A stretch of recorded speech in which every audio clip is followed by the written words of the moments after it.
Су ресурстары маркетинг жауапкершілігі шектеулі серіктестігіне Германия Федеративтік Республикасының елшісі Моника Иверсен келді. Елші ханым өзімен бірге Герман Федеративтік Республикасымен байланысты әртүрлі компания өкілдерімен тұратын делегацияны алып келді. Кәсіпорын бас директорының орынбасары Жанатбек Тұрдалиев су ресурстары маркетинг жауапкершілігі шектеулі серіктестігінің қызметі туралы айтып берді.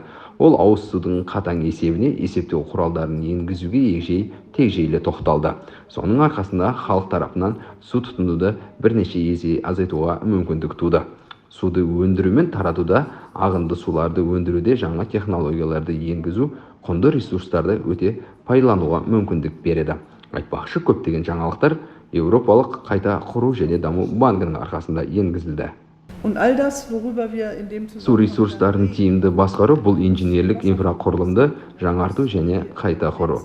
Халық тарапынан ғана емес, ауыл шаруашылығында да су тұтынуды қысқарту. Бұл жаңа технологияларды енгізуді білдіреді. Ағынды суларды тазарту және оларды қайта пайдалану өте маңызды. Осының бәрімен жұмыс істеп жатқандарыңыздан біз қатты әсер алдық. Халықаралық қауымдастық ауыз су мен суармалы судың жетіспеушілігі болашақта елеулі аймақтық қақтығыстарға себеп болуы мүмкін деп санайды. Суды тиімді басқару болмаса, бұл қауіп тек артады.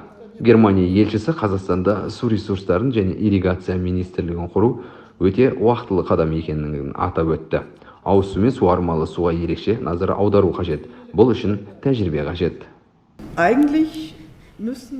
Су ресурстарын басқаруға, ұйымдастыруға байланысты органдар жағдайды жақсарту үшін сіздің тәжірибеңізді қабылдау үшін кезекке тұру керек. Сізде басқа су шаруашылығы ұйымдарының әріптестерімен тәжірибе алмасу бар деп үміттенеміз.